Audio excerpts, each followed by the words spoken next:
Ciao, Stefano. ¿Cómo stai? Hello, Alexis. How are you? Good, good. Should we talk about math today? I think that's we're a little Oh overdue for yeah, it. I hear Yeah, about interesting tweets about you and interesting discovery, and I even hear about a fresh paper you're working on that. So it's sort of. that, Uh, so we could talk about the Jacobian conjecture. We probably should have done this a couple weeks ago, but it's just it's just that's a clickbait at the moment. Someone says that it's no, not it's old. Now you're it's on the like old. singularity. Who's still paying attention to the Jacobian conjecture? I don't know. Um, All right, so here I'll tell you my story. I'll keep it quick. It'll have to be because we'll have to keep it under 15 minutes today.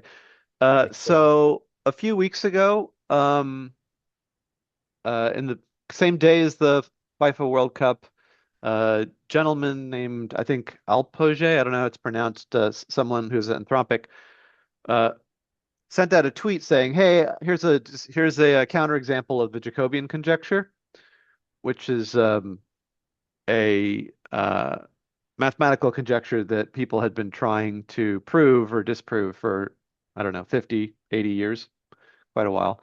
And he'd found this using AI. So this was the first counterexample of the conjecture, and that effectively disproved it because it showed that the conjecture was false. And to like grossly simplify the conjecture, I think it could be accurately described as saying that if uh, certain functions, if they're invertible everywhere locally, then they're kind of globally invertible. And then that turns out surprisingly not to be true. First of all, would you say that's like a 90% accurate or what? Yeah, it sounds correct. It's really like, let me study again some stuff that I used to know and kind of like refreshing my mind looking at this kind of thing. But yeah, it's an interesting like thing that we use AI together with like maybe human intuition or human direction to try to help and support like this new kind of discovery. And it's actually like a counterexample is like not a proof of how this is true, but it's like a singular example that is not going to break the Right. assumption. And when you find a counterexample, everything falls Yeah. apart. So you can see So that, here's the original tweet. I just pulled it up on Twitter. yeah. Um, yeah. So July 19th, it is like cheeky, oh, little old me way. This like Harvard graduate, Harvard fellow, MTS at Anthropic, like, hello there. The Jacobian conjecture is false. Thanks to my close friend Akil for asking about it, and my other close friend Fable. And then he just drops this equation, um, and points out, this function has a Jacobian determinant of -2. The Jacobian determinant basically is a value that, roughly speaking, describes the volume preservation or area preservation or kind of measure preservation and possibly invertibility Yeah. of a function. Um, and this function sends, and then he gives a particular point. He gives three different points. Uh, Two, and he gives 1 point. So the fact that you have three different, points in the domain and they all go to the same point in the codomain is demonstration that the function is not invertible. Because if you have 3 points in the domain that go to the same codomain, then you can't have an inverse function because it won't know which one to go back to. No more Uh, injectable, like injective, like you know, like x square. right. The number And the fact, one can come from square root one or from square root minus one. So in like 1D, this is an example like a non-invertible function. So this is like a kind of say that you have three different points in this like field map that transform 3D points into 3D points. right, And those specific 3D points gets mapped into the very same point in the end. So this is right. the thing. The counter example just he founds it's kind of incredible. But if you look at this function, is it simply like integer coefficients Yeah, plus it's not, multiplication? Looking at this is simply it seems so very, simple. very cheeky of him just to like drop this on the world without explaining where it came from. Um, and so I wanted to understand how it worked. And as you can see here, I uh, immediately jumped into a chat with the AIs, and I said, "Hey, AI friend, I want to understand why this counterexample works. I want to make sure I understand what the Jacobian conjecture is.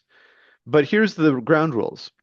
I need you to give me an explanation that is based entirely uh, on linear algebra and multivariable calculus, and because that's what I know. And I need you to give me an explanation that, as much as possible, involves visual explainers of what's going on. So don't come at me with the algebraic geometry because I never studied algebraic geometry seriously. Don't come at me with like, higher level group theoretical arguments because that's not my jam. If this has meaning, then I want you to express the meaning using that part of mathematics. Um, and I can dig up the transcripts later if we think it's worth talking about. But what's interesting is that this prompt that I gave the AIs, which was intended to produce an explanation that was comprehensible to me, led to the AIs having a discussion where, with a bit of nudging, I got new examples. I got new counterexamples. Because here, Mr. Alpage just gives one counterexample, and you could generate trivially other ones by, like, maybe multiplying by a constant or something. But was able to generate an infinite number of sort of non-trivial counterexamples of different degeneracies, like what are called different fiber degrees in the lingo for this kind of mathematics. And then I was like, oh my God, this is amazing. There's one counterexample. It's the first one known to man, maybe. And now I've created an infinite number of counterexamples. So me, little old Alexis, with my AI buddy, I'm the first person on Earth to have like discovered slash created these counterexamples, unless Alpage already knew and like had it hiding under his hat and didn't bother to share people. So I did what anyone would do, which was I like instantly created a explainer website called Jacobian .org, Love it. which has an explanation of the argument of how the original counterexample works, and then how I'm able to prove that there are more counterexamples. And this here is showing the kind of 3-to-1 like mapping, that can be like used to understand the degeneracy we're looking for. Uh, and I tweeted this, as you can see right here, um, where I say like, yeah, I found an infinite I've heard this family. one. Yeah. And then I was right. And then, like, I woke up the next morning. I don't know if you've ever been to a party and you have like too much to drink. And then you wake up the next morning and you don't quite remember what you did like at 2 a.m. the night before. And you feel like, oh my God, have I completely embarrassed myself by like, throwing up in someone's potted plant, or confessing my love to the person who like repairs the printer, or like tweeting to the world that I've discovered an infinite number of Jacobian counterexamples when everyone's going to wake up and think you're like, a clown. So I woke up in the morning and it's like, well, what have I done? I Right? love this image, man. Well, that's kind of what it was like. It's like, what happened last night? It's like, oh my God, no, I just told everyone that I'd made a breakthrough in mathematics. So I was like, well, okay, look, I'm feeling in your shoes in this moment, like this yeah, yeah. image. So yeah, But then I'm like, well, yeah. okay, like, look, and then like no one paid attention. I was like, well, if I actually have created an infinite number of Jacobian Counterexample. counterexamples, or if I found a way of making them, I should actually just make them and like, show the world. So then I added an extra page to this website called the Atlas, where I actually just generated like Oh, hundreds of Jacobian counterexamples. So what makes all of these like separate, they're stated in a somewhat convoluted way with translations through F and H, but basically they're all just mappings from polynomial. Yeah. I think from And the yeah game is about I like think it's making all R30. polynomial, right? Yeah, but the different degrees here represent the kind of degeneracy of the counterexamples, right? So you can have like, Yeah. you know, 25 points that all map to a single point. And these aren't the only ones. These ones were chosen to be clean ones with like fractional values, so there's nothing, so they're very easy to evaluate. So you can go through these and see like, yes, these are all counterexamples. Um, and I went nuts with having the AIs create uh analytic verifications and like lean Interesting. proofs. And then I decided to, pretend I'm a, real mathematician, and I generated a, uh, you know, let me see if I can find it. Yeah, I generated a academic PDF, Oh, which I registered at Zenodo because I was not able to upload to archive because I couldn't find an algebraic geometrist who might be my buddy and vouch for me. But like if you want to like go and look, there's my two pager explaining the infinite family of counterexamples. So this was a lot of fun. Um, but I don't Yes. know. What do you Interesting, think? like even like we'll like in maybe in the next episode, like discussing about the process that you create a paper, you find an interesting idea, you're gonna risk to expose yourself to the shame, but that's the part of the game, and we love it. So, and yeah, that's the thing. It turns out like that you were one of the first one that find this way to create counterexample, right? Yeah, in fact, what was really cool about this, I thought, was seeing how people were using AIs. And Terrence Tao actually shared his ChatGPT transcript when he was trying to understand the counterexample himself. So counterexample comes out. First thing I do, I go talk to ChatGPT. Interesting that that's the first thing Terrence Tao does as well. And then when he was sharing his Yeah. transcript, I noticed that my website appears in the resources that ChatGPT looked up when like explaining it to Terrence Tao. So in my own Oh my small way, I was God. so in my own small way, I was part of probably of like degrading the quality of the of the discussion that Terrence was having with Can we AI start or improving it. read your documentation to how to understand the counter example? Yeah, like Yeah.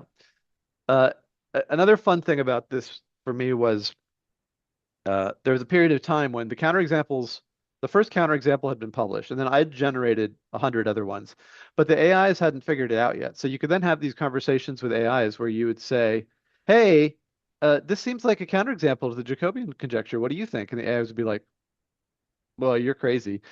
Um, and in particular, I noticed that it started. I had one conversation. Okay, here you go with Claude, where I'd tell it, "Hey, Claude, I've got a Jacobian counterexample." And then Claude would say like, "Well, yeah, it seems to be a Jacobian counterexample. Um, but no, I don't agree." Say the logic, so. yeah, perfectly there, but conclusion, no, this can't be real. And then I give it another Wait. So counterexample. the AI has been trained before the discovery and the proof that the counter example is real, and is still thinking that you're making a mistake. Yeah, yeah. So first Oh it my says like, God. I don't This is believe this. this is And a then I give really it interesting situation, by the way. And then I give it another counterexample, and like here's a quote: "A person who can mint constant Jacobian non-injective polynomial maps on demand has a factory for refuting the Jacobian conjecture. That factory cannot exist. The conjecture is open." So the reproducibility makes it more certain that I'm being systematically fooled about something. So Think about like having access to the weight of this model and trying to tracing the generation of this response, like what is into the brain and the weights of the AI, what is happening that they're really not believing like this thing in that way. So how strong should it be like the pull towards like it's impossible to break this yeah, conjecture, no, it's an or interesting. I to mean, the to be fair, reality I that think it's yeah. being pretty reasonable. And then at some point, uh, you know, So much I skeptical stopped like giving it counterexamples and I started presenting the argument. So I say, "Claude, I'm not tricking you. My name is Alexis, and I am in fact a person who can mint constant Jacobian non-injective polynomial maps on demand. I discovered an infinite family of them last night. I promise I am not corrupting your reasoning or your computing processes. What would it take to convince you? Do you want another?" And then I get this very like, "Oh, I believe you, Alexis, but I need to see an argument, right?" So then I pointed yeah. at my argument, like, "Look, here's the proof, bro." I sent Claude to my website, jacobianfund.org. Um, and